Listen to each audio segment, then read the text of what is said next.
नमस्कार, अभिनंदन साथियों। जीतायस की ऑनलाइन क्लासेस में आप सभी का स्वागत है। मैं मिथिलेश कुमार आप सभी लोगों का हार्दिक अभिनंदन करता हूं। मित्रों, साथियों, यदि आपने जीतायस का चैनल अभी सब्सक्राइब नहीं किया हो तो आप अविलंब जीतायस का चैनल सब्सक्राइब करें और हमारे साथ जुड़े रहें, बने रहें, अपनी पढ़ाई को आगे बढ़ाते रहें। साथियों, आज हम हिंदी साहित्य पर चर्चा करने वाले हैं। आज की जो हमारी वीडियो है वो हिंदी साहित्य के आदिकाल के एक आरंभिक शाखा सिद्ध साहित्य पर होगी। आज हमारी जो चर्चा होगी वो सिद्ध साहित्य पर होगी। आज का वीडियो हमारा सिद्ध साहित्य को समर्पित है। सिद्ध साहित्य के बारे में हम लोग पढ़ेंगे कि सिद्ध साहित्य क्या है, इसका उद्देश्य क्या है, इसकी उपयोगिताएं क्या हैं, सामाजिक उपयोगिता, धार्मिक उपयोगिता, जो भी चीज़ें हैं इसके बारे में हम विशेष रूप से, व्यापक रूप से इस पर चर्चा हम लोग करेंगे। प्रथमतः किसी भी साहित्य, किसी भी काल का साहित्य हो, उसको जानने से पहले तत्कालीन परिस्थितियों के ऊपर जाना होता है। हमें उस समय की राजनीतिक, सामाजिक, धार्मिक, आर्थिक परिस्थितियां कैसी रहीं, उन परिस्थितियों के परिदृश्य में ही साहित्य का सृजन होता है। तो जाहिर सी बात है कि किसी भी देश काल के साहित्य पर तात्कालिक परिस्थितियों का प्रभाव जो होता है वो स्वाभाविक तौर पे होता है। तो जब तक हम उस समय की परिस्थितियों को नहीं समझेंगे, साहित्य समझने में हमें कठिनाई होती रहेगी। तो किसी भी देश काल वातावरण के साहित्य को समझने के लिए मित्रों, हमें उस समय की आर्थिक, राजनीतिक, धार्मिक, सामाजिक जैसी परिस्थितियों का विश्लेषण करना भी आवश्यक हो जाता है, उसे समझना भी आवश्यक हो जाता है। क्योंकि जो भी साहित्य लिखा जाता है इन संदर्भों को ध्यान में रख के लिखा जाता है। तो इन्हीं के आलोक में, इन्हीं के परिप्रेक्ष्य में हम साहित्य का मूल्यांकन भी करते हैं। उसकी जो भी साहित्य की उपादेयता है उसको भी हम देखते हैं। तो इन सब चीज़ों के आलोक में किसी भी साहित्य को देखना चाहिए। आज विशेष आदिकालीन साहित्य पर हमारी चर्चा है। आदिकालीन साहित्य की सबसे जो पहली धारा है, जो आरंभिक धारा है, वो सिद्ध साहित्य है। मित्रों, अब सिद्ध साहित्य पढ़ने से पहले हमें ये जान लेना आवश्यक है कि सिद्ध साहित्य है क्या, इसके अंतर्गत क्या क्या चीज़ें हैं, इसका संबंध किस चीज़ से रहा, क्या है ये सिद्ध साहित्य। तो प्रथमतः हम सिद्ध साहित्य को पढ़ने से पहले सिद्ध शब्द पे जाते हैं। शाब्दिक तौर पे सिद्ध से तात्पर्य तो यही होता है कि जिसने सिद्धि प्राप्त कर ली वो सिद्ध हो गया। यहाँ पर सिद्ध शब्द का जो अभिप्राय है मित्रों, सिद्ध का जो अभिप्राय है वो बौद्ध धर्म के साथ जुड़ा हुआ है। सिद्ध जो थे ये बौद्ध धर्म की एक शाखा वज्रयान के जो अनुयायी थे, उन्हीं के द्वारा रचित जो साहित्य है वो सिद्ध साहित्य कहलाया। मित्रों, बौद्ध धर्म जो है वो अनेक शाखाओं प्रशाखाओं में बटा हुआ था। उसमें कुछ सामाजिक दृष्टिकोण से बहुत सकारात्मक प्रभाव वाले भी थे, उसमें कुछ एक शाखाएं ऐसी भी थी जिनका समाज पर नकारात्मक प्रभाव भी जा रहा था, नकारात्मक दृष्टिकोण था उनका। वज्रयान उसी में से एक है। जो वज्रयानी थे वो बौद्ध धर्म के का जो है वो विकृत रूप कहा जाता है, बिगड़ा हुआ रूप कहा जाता है। बौद्ध धर्म में जो शाखाएं प्रशाखाएं थी उसका एक बिगड़ा हुआ रूप जो है वो वज्रयान था। वज्रयान के जो अनुयायी थे, जो योगी थे, योगी वेश में रहा करते थे, ये तंत्र मंत्र के साधना के द्वारा सिद्धि प्राप्त करने की बात करते थे। इनकी सिद्धि प्राप्त करने का जो तरीका था वो तांत्रिक साधना के द्वारा था। तो इस वजह से इनके और भी कई चीज़ें थी। एक तो ये प्रवृत्ति मार्गी भी होते थे, तो इससे समाज में बहुत तरह की नकारात्मक प्रवृत्तियों का विकास इनके कारण हो रहा था। अब हम बात करते हैं सिद्ध साहित्य की। तो इन वज्रयानियों ने, इन सिद्धों ने अपने संप्रदाय विशेष या धर्म के प्रचार प्रसार हेतु जिस साहित्य का सृजन किया उसी साहित्य को सिद्ध साहित्य कहा जाता है। सिद्धों की जो बात है, इनके अगर हम विस्तार क्षेत्र की बात करें, इनके भौगोलिक क्षेत्र की बात करें कि इनका प्रभाव कहाँ कहाँ पर था मित्रों, तो सिद्ध जो थे वो देश के पूर्वोत्तर भागों में फैले हुए थे। इनका जो क्षेत्र था वो अविभाजित बिहार से लेकर असम तक फैला हुआ था।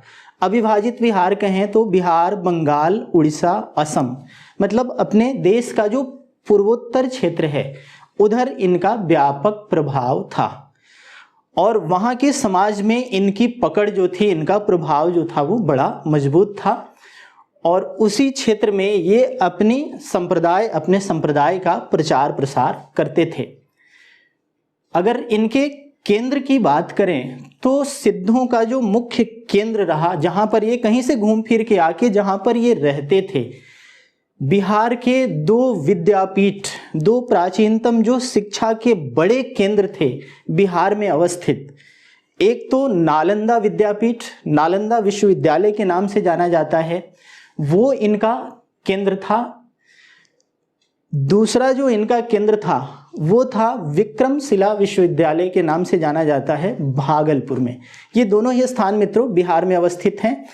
नालंदा विश्वविद्यालय पटना के पास नालंदा जिला पड़ता है वहाँ पे, और विक्रमशिला जो है वो भागलपुर जिले में पड़ता है। तो ये दो जो शिक्षा के केंद्र थे ये सिद्धों के केंद्र बने हुए थे। कहीं से अपना घूम फिर के आए, वहाँ पर इनका बसेरा होता था, वहीं से इनकी सारी योजनाएं जो भी अपने धर्म संप्रदाय के प्रचार प्रसार हेतु जो भी इनकी तैयारियां होती थी वो उस केंद्र से ये किया करते थे, वहीं पे इनका गढ़ हुआ करता था। कालांतर में ये दोनों जो हैं, बख्तियार खिलजी ने इन दोनों केंद्रों को पूरी तरह से तहस नहस कर दिया। जब ये दोनों इनके केंद्र नष्ट हो गए, तहस नहस हो गए, तो इनका जो बसेरा था, इनका जो ठिकाना था वो उजड़ गया और उसके बाद सिद्ध जो थे वो तितर बितर हो गए। तितर बितर होने के पश्चात अन्य देशों में भी गए। अधिकांशतः सिद्ध जो थे वो भोट देशों की ओर गए, तिब्बत, चीन आदि में। आज भी देखते हैं आप लोग जो लामा वगैरह होते हैं वो चीन, तिब्बत जो है इनका गढ़ है, तो ये भोट देशों की ओर चले गए ज़्यादातर। अब रही बात इनके साहित्य की कि इनका जो साहित्य है, सिद्ध साहित्य है, इसकी जानकारी के स्रोत क्या हैं या हम तक ये जानकारियाँ कैसे पहुँचती हैं।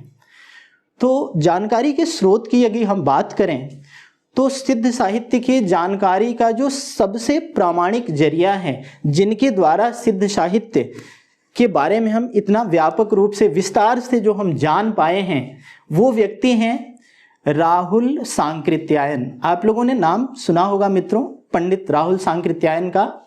पंडित राहुल सांकृत्यायन जो हैं उन्हें घुमक्कड़ भी कहा जाता है, उन्हें महापंडित भी कहा जाता है और इन्हें त्रिपिटकाचार्य भी कहा जाता है। त्रिपिटकाचार्य कहने से तात्पर्य यही हुआ कि बौद्ध धर्म, बौद्ध साहित्य पर इन्होंने विशेष रूप से शोध किया। त्रिपिटक जो है वो बौद्ध धर्म के ग्रंथ हैं, बौद्ध धर्म के जो उपदेश हैं वो त्रिपिटक में संग्रहित हैं। 3 पिटक यानी पिटारे, 3 पोटलियाँ हैं, 3 पिटारे हैं, जिसको संयुक्त रूप से सम्मिलित रूप से त्रिपिटक कहा जाता है, जिसमें विनय पिटक, सुत्त पिटक और अभिधम्म पिटक आता है। तो इन्होंने विशेष रूप से उसका अध्ययन किया, उस पर रिसर्च किया, उस पर शोध किया, इसलिए पंडित राहुल सांकृत्यायन को त्रिपिटकाचार्य भी कहा जाता है। घुमक्कड़ इसलिए कहा जाता है कि हिंदी साहित्य के 3 ऐसे बड़े साहित्यकार हैं जो घुमक्कड़ी के लिए जाने जाते हैं अपना, और इन तीनों को संयुक्त रूप से घुमक्कड़ त्रयी भी कहा जाता है मित्रों, जिसमें से एक पंडित राहुल सांकृत्यायन है, दूसरे नागार्जुन हैं और तीसरे सच्चिदानंद हीरानंद वात्स्यायन अज्ञेय जी हैं। तो ये 3 ऐसे साहित्यकार हैं जो अपनी घुमक्कड़ी के लिए जाने जाते हैं, इसलिए इनको घुमक्कड़ त्रयी भी कहा जाता है। तो पंडित जी जो हैं, राहुल सांकृत्यायन जी जो हैं, इन्होंने तिब्बत, चीन आदि, लद्दाख वगैरह की जो यात्राएं की, उन यात्राओं के दौरान इन्होंने सिद्ध साहित्य का संग्रह किया। सिद्धों की जो वाणियाँ थी उनको संग्रहित करके उसे क्रमवार रूप से प्रस्तुत किया, जो आज हमारे अध्ययन के लिए प्रामाणिक सामग्री के रूप में उपलब्ध है। पंडित राहुल सांकृत्यायन ने सिद्धों की जो संख्या बताई है मित्रों, वो बताई है 84। सिद्धों की कुल संख्या जो इन्होंने बताई वो 84 बताई कि 84 सिद्ध थे इस परंपरा में, जो इस परंपरा को आगे लेके गए। इन 84 सिद्धों में प्रमुख नाम की अगर हम बात करें तो प्रमुख नाम जो आते हैं वो हैं सरहपा, सबरपा, कणहपा, लुईपा, डोम्भिपा, कुक्कुरिपा, मीनपा आदि कई नाम आते हैं। जाहिर सी बात है कि ये 84 जो हैं, इन 84 के नाम याद नहीं होते हैं किसी को, बच्चों को भी। तो इन 84 को याद रखने के लिए इनके नाम के अंत में जो ये पा शब्द लगा हुआ है, तो इस पा शब्द से हम पहचान लेते हैं कि ये सिद्ध है। अब यहाँ पर ये पा शब्द के बारे में भी थोड़ा सा ये चर्चा कर लेना आवश्यक है। इनके नाम के अंत में, सभी के नामों के अंत में ये पा क्यों जुड़ा हुआ है? पा या पाद, पा या पाद शब्द जो होता है ये इनके नाम के आगे जो जुड़ा है ये आदरार्थक है, आदर सूचक शब्द है। ये जुड़ जाने से ये जो संज्ञाएं हैं वो आदरार्थक बन जाती हैं, तो इसलिए इन सब के नाम में ये पा या पाद शब्द जुड़ा हुआ। ये ध्यान रखने की चीज़ है, पूछा भी जा चुका है या आगे भी पूछा जा सकता है कि इनके नामों के अंत में पा या पाद शब्द क्यों जुड़ा होता है। तो इसका सिंपल सा जवाब ये है कि ये पा या पाद शब्द जो है ये आदरार्थक शब्द होता है। इसे जोड़ देने से ये जो संज्ञाएं हैं, इनके नाम की जो संज्ञाएं हैं वो आदर सूचक बन जाती हैं, आदरार्थक बन जाती हैं। अब इन 84 सिद्धों में प्रथम सिद्ध के रूप में सरहपा को जाना जाता है। अगर प्रथम सिद्ध की बात हो तो प्रथम सिद्ध जो हैं वो सरहपा हैं। इन्हें कुछ लोगों ने हिंदी साहित्य का प्रथम कवि भी माना है और सामान्य सहमति से भी इन्हें हिंदी साहित्य का प्रथम कवि माना जाता है। नगेंद्र ने माना है, अन्य विद्वानों ने भी माना है और सामान्य सहमति भी इस बात को लेकर है कि सरहपा जो हैं वो हिंदी साहित्य के पहले कवि हैं।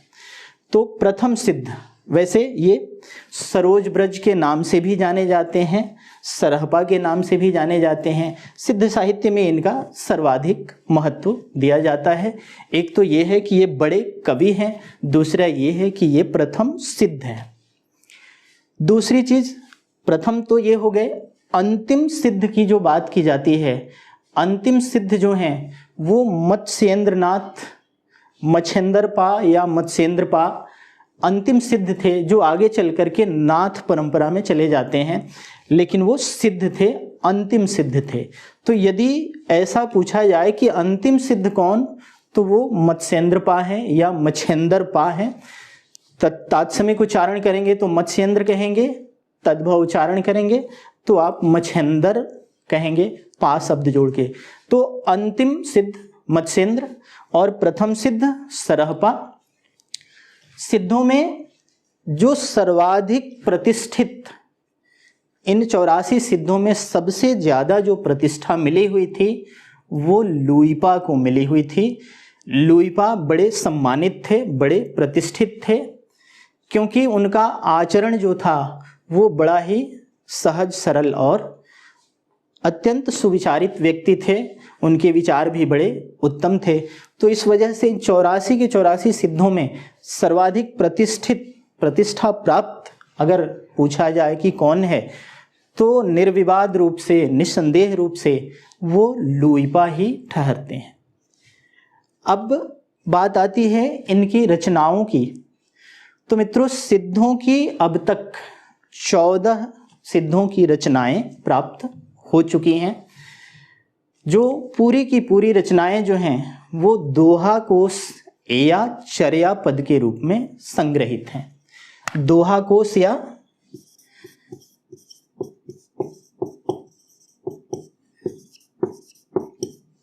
चर्यापद। दोहा कोश जो है ये सरहपा की सरहपा के जो पदों का संग्रह है उसे हम दोहा कोश के नाम से जानते हैं, और जो सबरपा के पदों का संग्रह है उसे हम चर्यापद के नाम से जानते हैं। तो सिद्ध साहित्य में ये दो मुख्य आपको काव्य स्वरूप मिलते हैं, दोहा कोश और चर्यापद। दोहा कोश सरहपा, चर्यापद सबरपा। इनका वैसे भी बड़ा महत्व हो जाता है दोहा कोश और चर्यापद का। परवर्ती साहित्य में हम देखते हैं, यहाँ से जब हम आगे निकलते हैं आदिकाल के पश्चात जब हम भक्ति काल में जाते हैं तो वहाँ पर इनका साहित्यिक महत्व बढ़ जाता है। कला पक्ष को आधारगत करते हुए यदि हम दोहा कोश या चर्यापद की आगे की उपलब्धियों की चर्चा करते हैं कि इनकी आगे की उपलब्धियां क्या रही, तो भक्तिकालीन निर्गुण भक्ति शाखा के प्रतिनिधि कवि कबीर या अन्य जो भी संत कवि हुए हैं सबने प्रायः साखी शब्द लिखे हैं। साखियां जो हैं मित्रों वो दोहा कोश का अगला रूप है, अगली कड़ी हैं, और शब्द जो हैं उनका विकास जो होता है वो चर्या पदों के द्वारा होता है। उनका आरंभिक स्वरूप हमें यहीं पर मिल जाता है सिद्ध साहित्य में। जो साखी शब्द हम भक्ति साहित्य में निर्गुण भक्ति में पढ़ते हैं, संत काव्य में पढ़ते हैं, उसका आरंभिक स्वरूप है ये दोहा कोश और चर्यापद। तो ये दो काव्य स्वरूप यहाँ पर मुख्य रूप से मिलते हैं और इन्हीं दोनों का साहित्यिक महत्व है, यहीं से प्रश्न किए जाते हैं। अब सिद्धों का जो साहित्य है वो साहित्य क्या है, उसके बारे में जानने के लिए हमें थोड़ा सा सिद्धों के साहित्य की विशेषताओं पर नज़र डालना पड़ेगा। सिद्ध साहित्य की क्या क्या विशेषताएं हैं, और इसमें विशेषताएं जब भी हम किसी चीज़ की देखते हैं तो उसे हम दो पक्षों में लेके देखते हैं। एक तो हम उसके भाव पक्ष को देखते हैं, संवेदना पक्ष को देखते हैं, दूसरा उसके कला पक्ष को देखते हैं। साहित्य में किस तरह की संवेदनाएं निहित हैं वो संवेदना पक्ष या भाव पक्ष के अंतर्गत आता है। बाकी साहित्य का स्वरूप कैसा है, अभिव्यक्ति का स्वरूप कैसा है, इस चीज़ को हम उसके कला या शिल्प पक्ष के अंतर्गत देखते हैं। तो आइए मित्रों अब हम लोग थोड़ी सी चर्चा करेंगे सिद्ध साहित्य की विशेषताओं पर। सिद्ध साहित्य की विशेषताओं की यदि हम बात करें तो इसकी पहली विशेषता या सर्व प्रमुख विशेषता जो ठहरती है वो ये है कि ये सिद्ध जो हैं ये वैदिक मान्यताओं का खंडन करते हैं। जो सनातन युगों से जो हमारी वैदिक मान्यताएं चलती आ रही थी उनका इन्होंने खंडन किया। इसके साथ साथ इन्होंने समाज में व्याप्त जो वर्ण व्यवस्था थी, जो वाह्याचार था, वाह्याडंबर था, कर्मकांड, पूजा पाठ, तीर्थाटन, इन सभी चीज़ों का इन्होंने विरोध किया। तो जाहिर सी बात है कि ये वेदांती इन सब का विरोध करते रहे। इसके साथ साथ इन्होंने जो समाज में हमारी एक बहुत बड़ी बुराई थी वर्ण व्यवस्था या लिंगगत भेद, इनका भी इन्होंने जमकर विरोध किया। वर्ण व्यवस्था की अगर हम बात करें तो जो सिद्ध थे इनके संप्रदाय में मतलब किसी भी जाति वर्ग के लोग होते थे, उसमें ये नहीं था कि इसमें सवर्ण होंगे या निम्न वर्ण के होंगे। तो वर्ण व्यवस्था का भी इन्होंने खंडन किया। जैसा कि आप सभी लोग जानते हैं कि लिंगगत भेदभाव भी हमारे समाज में बहुत पहले से ही चलता आ रहा है। आज भी बहुत जगहों पर ये सुनने को मिल जाता है कि बहुत सारे मंदिरों में, मस्जिदों आदि में महिलाओं का प्रवेश वर्जित होता है। तो ये एक बहुत बड़ी बुराई है हमारे समाज के लिए, ये एक बहुत बड़ा अभिशाप है। आज भी यदि कहीं पर ये है तो ये एक बहुत बड़ा अभिशाप है। तो इन सब चीज़ों पर इन्होंने ध्यान दिया और इन सब का इन्होंने विरोध किया। पंडितों का विरोध किया, वेद शास्त्रों का विरोध किया, वेद पाठियों का विरोध किया, वर्ण व्यवस्था का विरोध किया और साथ साथ लिंगगत जो व्यवस्था थी उसका भी विरोध किया।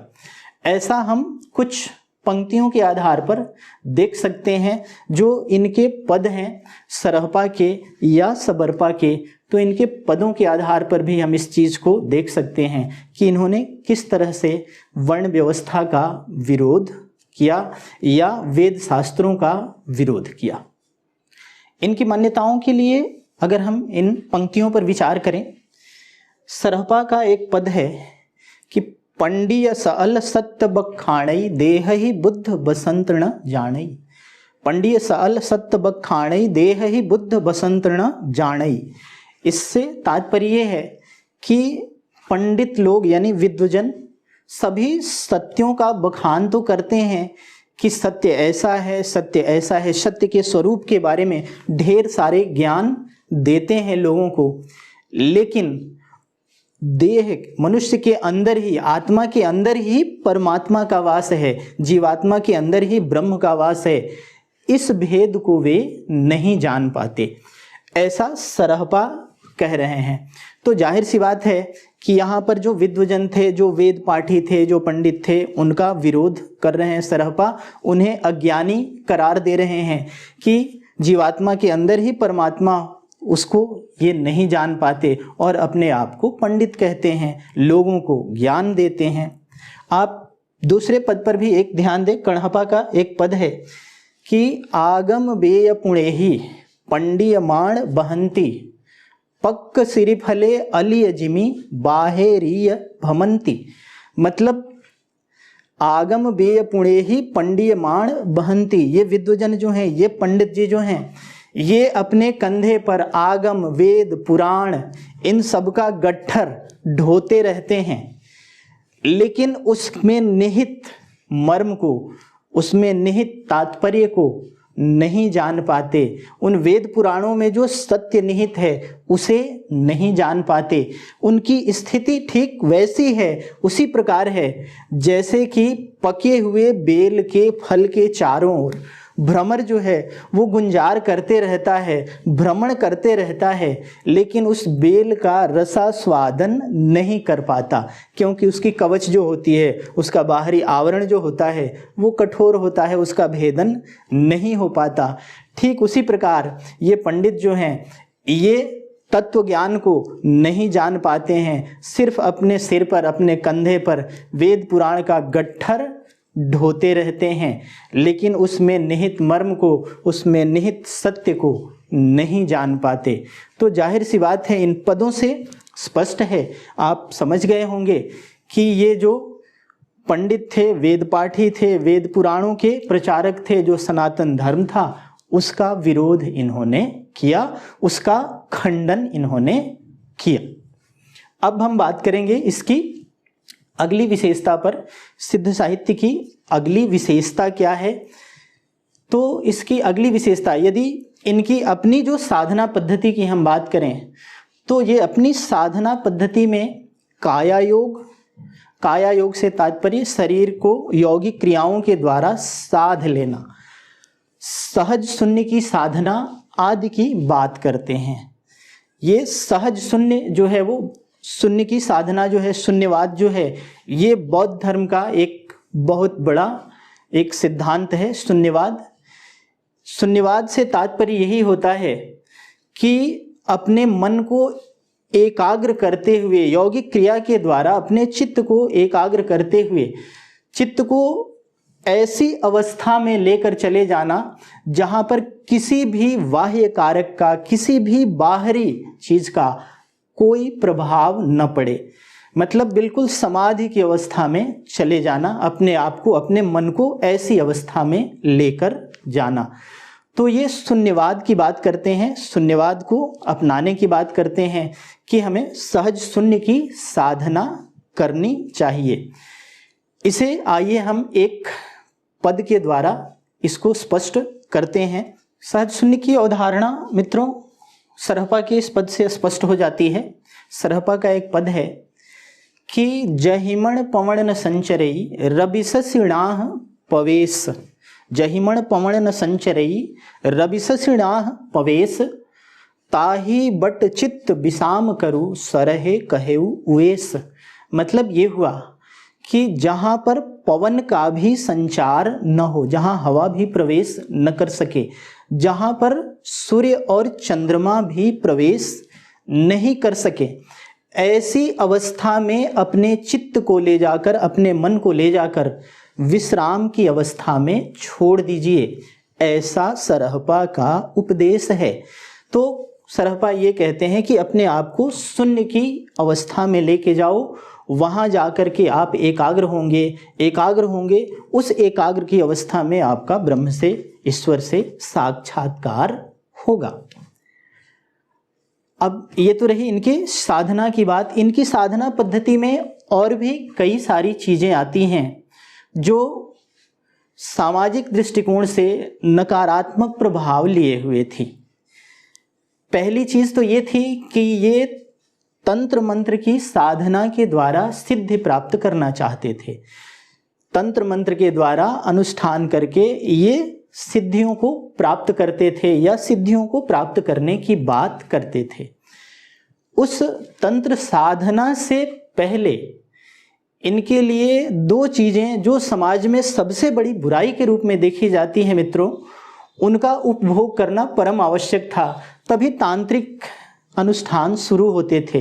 तो तांत्रिक अनुष्ठान शुरू करने से पहले इनके लिए मद्यपान और स्त्री संसर्ग, ये दो चीज़ें जो थी वो अनिवार्य थी। उसके उपरांत ये तांत्रिक अनुष्ठान किया करते थे। तो ये इनकी अपनी पद्धति थी। हालांकि ये समाज के लिए बहुत बड़ा अभिशाप कहेंगे इसको, ये बहुत बड़ा एविल है, बहुत बड़ी बुराई है। दूसरी चीज़, इन्होंने अपनी साधना पद्धति के रूप में मित्रों एक पद्धति की शुरुआत की थी जिसको कहा जाता है पंचमकार पद्धति।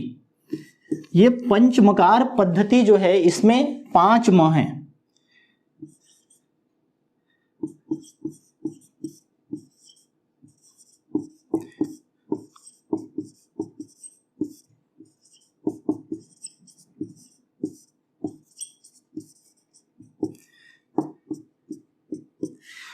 पंचमकार पद्धति में म से शुरू होने वाले ऐसे 5 व्यसनों की बात करते हैं ये। मांस, मदिरा, मत्स्य, मैथुन, मुद्रा। मांस, मदिरा, मत्स्य, मैथुन, मुद्रा, ये 5 जो व्यसन होते हैं, 5 जो विकार हैं, इन 5 व्यसनों को अपनाने की बात करते हैं सिद्ध। ये कहते हैं कि इन 5 व्यसनों का चरम उपभोग करो, क्योंकि इनके चरम उपभोग करने के उपरांत इनसे विरक्ति हो जाएगी। चरम उपभोग के उपरांत क्या हो जाएगी? इनसे विरक्ति हो जाएगी और साधक जो है वो स्वतः ही साधना मार्ग की ओर अग्रसर हो जाएगा। लेकिन उससे पहले इन 5 व्यसनों के चरम उपभोग की बात ये जरूर करते हैं। तो ये 5 व्यसन जो हैं ये समाज में कहीं ना कहीं से किसी न किसी प्रकार से बुराई ही उत्पन्न करते हैं। इसमें प्रवृत्त होने के, इसके चरम उपभोग के कारण सिद्धों का मार्ग जो है, इनकी साधना पद्धति का मार्ग जो है उसे प्रवृत्ति मार्ग कहा जाता है मित्रों। ये प्रवृत्ति मार्ग के नाम से जाना जाता है। सिद्धों की साधना पद्धति में एक महासुख की अवस्था भी आती है। महासुख की स्थिति का भी ये लोग वर्णन करते हैं। महासुख की स्थिति वो स्थिति है जिसमें साधक जो है इस प्रकार शून्य में इस प्रकार चला जाता है, इस प्रकार विलीन हो जाता है जैसे जल में लवण विलीन हो जाता है। जल के साथ लवण जिस प्रकार विलीन हो जाता है, उसमें समाहित हो जाता है, मिल जाता है, उसी प्रकार साधक जो है वो शून्य में विलीन हो जाता है, अपने आप को शून्य में ले जाकर के छोड़ दे जाता। ये अंतःसाधनात्मक चर्चा है, अंतःसाधनात्मक अनुभूति है इनकी।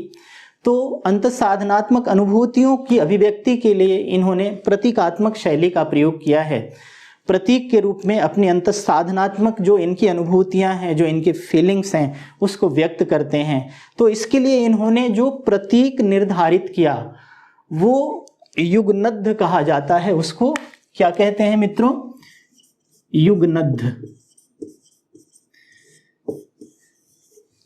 युगनद्ध से तात्पर्य होता है स्त्री और पुरुष की आलिंगनबद्ध मुद्रा।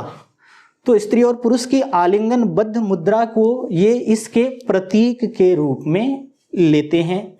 तो कहीं न कहीं इन सारी चीज़ों से समाज में भ्रष्टाचार कुरीतियों आदि को बढ़ावा मिल रहा था। कहीं न कहीं इसका नुकसान अवश्य समाज को भुगतना पड़ रहा था, बशर्ते कि ये सारी चीज़ें इनकी पद्धति में आती है।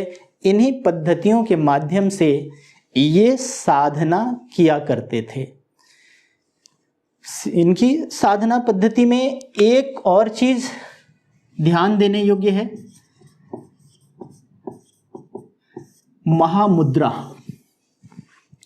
ये कई बार पूछा भी जा चुका है कि महामुद्रा क्या है। महामुद्रा जो है ये सिद्ध परंपरा में जब कोई भी सिद्धि प्राप्त करने हेतु अनुष्ठान करता था तो अनुष्ठान से पूर्व स्त्री संसर्ग उसके लिए अनिवार्य हुआ करता था।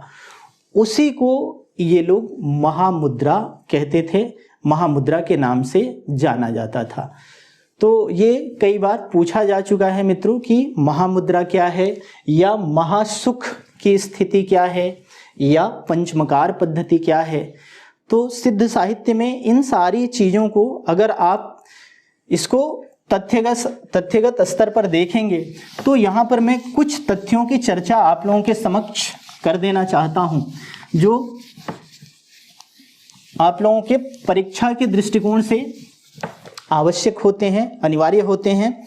परीक्षा के दृष्टिकोण से कुछ तथ्यों की चर्चा हम कर लेते हैं। यहाँ पर तथ्यगत रूप से आप ध्यान देंगे, आपको इस पूरे संभाषण में जो चीज़ें खास तौर पे आपको ध्यान रखनी है परीक्षा के दृष्टिकोण से, वो ये है कि सिद्धों का संबंध किससे था। सिद्ध तो ये वज्रयान से थे, वज्रयानी ही सिद्ध कहलाए। वज्रयान किस धर्म की शाखा है, तो आप कहेंगे बौद्ध धर्म की शाखा है। दूसरी चीज, सिद्ध जो थे सबके अंत में पा या पाद शब्द जुड़ा होता है सिद्धों के नाम के अंत में, जो आदरार्थक होता है। तीसरी चीज, सिद्धों की संख्या कितनी है, तो सिद्धों की संख्या जो है वो 84 है। सिद्धों के बारे में हमें प्रामाणिक जानकारी जो मिलती है वो पंडित राहुल सांकृत्यायन के शोधों से मिलती है, उनके रिसर्च से मिलती है। सिद्धों की जो रचनाएं हैं वो दोहाकोश और चर्यापद के रूप में मिलती हैं। दोहाकोश या चर्यापद के रूप में मिलती हैं। यदि काव्य स्वरूप की बात करें तो सिद्धों का सारा साहित्य जो है वो मुक्तक शैली में है, क्योंकि जो भी रचनाएं हैं इनकी वो उपदेश मूलक हैं, उपदेश प्रधान हैं, और उपदेश मूलक रचनाओं के लिए मुक्तक से बेहतर काव्य स्वरूप नहीं होता। तो प्रायः आप देखेंगे जहाँ भी उपदेश मूलक आपको रचनाएं मिलेंगी, उपदेश मूलक साहित्य मिलेगा, वो प्रबंध में ना होकर के ज़्यादातर किस में होता है, मुक्तक में होता है। तीसरी चीज जो अभी मैंने आप लोगों को बताई कि महामुद्रा क्या है, महासुख क्या है, ये सारे जो तथ्य हैं ये सब इसमें प्रश्न के रूप में किए जाते हैं, प्रश्न के रूप में पूछ लिए जाते हैं। तो इन बिंदुओं पर आप लोग खास ध्यान रखेंगे, क्योंकि ये पारिभाषिक रूप में भी पूछ लिए जाते हैं, ऑब्जेक्टिव क्वेश्चन में भी पूछ लिए जाते हैं, ये क्या है।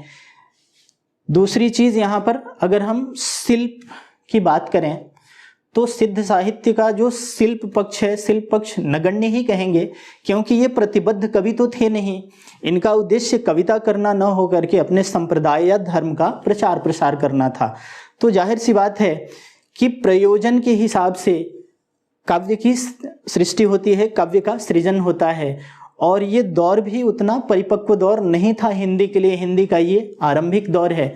तो शिल्प पक्ष तो इनका नगण्य ही मानिए। फिर भी यदि काव्य स्वरूप की बात पूछी जाती है तो सिद्धों का जो साहित्य है वो मुक्तक शैली में है। अगर हम भाषा की बात करें तो भाषा जो है सिद्धों की वो अर्धमागधी अपभ्रंश है। सिद्धों की भाषा क्या है, अर्धमागधी अपभ्रंश, और इसी से जाकर के आगे जो है वो पूर्वी हिंदी भाषा का विकास हुआ है। तो जाहिर सी बात है कि पूर्वी हिंदी की पूर्व पीठिका जो है वो सिद्ध साहित्य में हमें मिलती है। अर्धमागधी अपभ्रंश में इनकी रचनाएं हैं।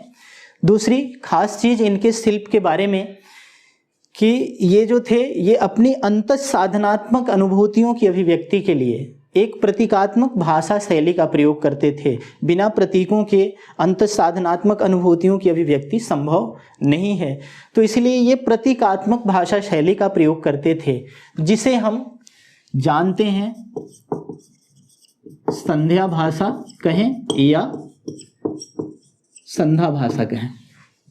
तो इनकी जो प्रतीकात्मक भाषा शैली है उसे संध्या भाषा या संध्या भाषा के रूप में जाना जाता है। शिल्प के स्तर पर जो इनकी सबसे खास विशेषता है, जिस पर हम पहले भी चर्चा कर गए, दोहा कोश और चर्यापद जो परवर्ती साहित्य का मूल आधार बनता है।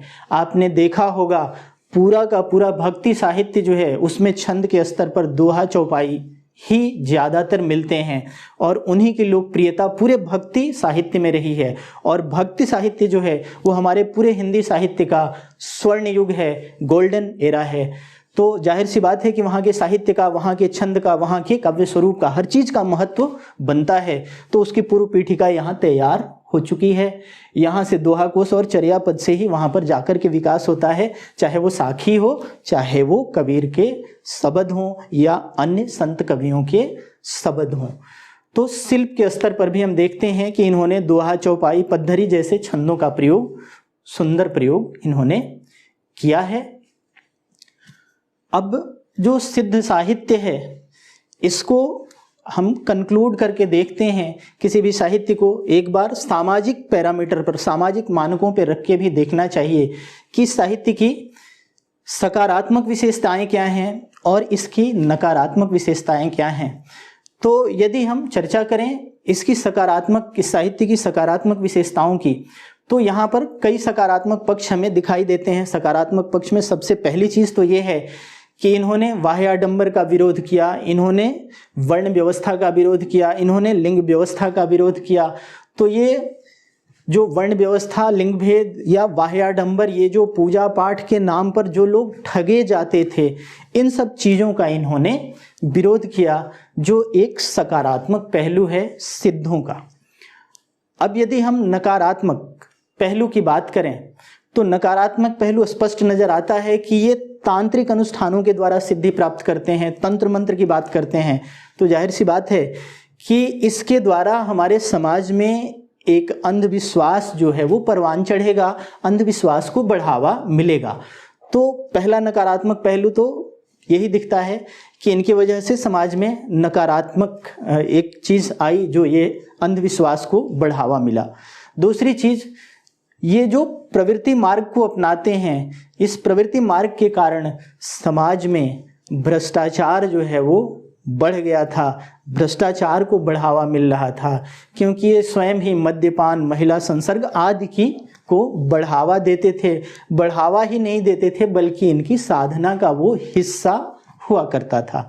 तो इस तरह से इसके कुछ सकारात्मक पहलू भी हैं, कुछ नकारात्मक पहलू भी हैं। शिल्प के स्तर पर सकारात्मक पक्ष अवश्य नजर आता है हमें कि ये जो दोहा कोश है या चर्यापद है, ये आगे जाके परवर्ती साहित्य में फलीभूत हुआ है। छंद वगैरह का प्रयोग यहीं से हमें देखने को मिलता है। तो ये है मित्रों सिद्ध साहित्य के बारे में एक जानकारी संक्षिप्त में, जहाँ पर हमने तथ्यों पर भी चर्चा की, तथ्यों के बारे में भी बताया, और तथ्यों को आप लोग ध्यान में रखें। जो जो तथ्य, जिन तथ्यों पर हमने विशेष रूप से चर्चा की, उन तथ्यों को भी ध्यान में रखें। ये आपके लिए अत्यंत परीक्षोपयोगी तथ्य हैं, पूछे जाते हैं मित्रों। तो आज की वीडियो में यहीं पर इसी बिंदु पर समाप्त करता हूँ। फिर हम लोग साहित्य के अगले वीडियो के साथ बहुत जल्द मिलेंगे, जिसमें हम परवर्ती साहित्यों पर चर्चा करेंगे, क्योंकि इसके बाद बहुत सारे आदिकाल में भी नाथ साहित्य आता है, जैन साहित्य आता है, खुसरो आते हैं, विद्यापति आते हैं, रासो साहित्य का एक बहुत बड़ा एरिया है। तो इन सब पर भी हमें चर्चाएं करनी है। तो नेक्स्ट वीडियो में हम मिलते हैं अगले टॉपिक के साथ मित्रों। तब तक आप लोगों से एक बात और कह दूं कि आप लोग जीताइस को अगर आप लोगों ने सब्सक्राइब नहीं किया है तो जीताइस को सब्सक्राइब करें और हमारे वीडियो के साथ साहित्य का भी आनंद लें, पढ़ते रहें और अपनी तैयारी भी करते रहें मित्रों। इसी के साथ मैं आज की वीडियो का समापन करता हूं मित्रों। बहुत बहुत धन्यवाद।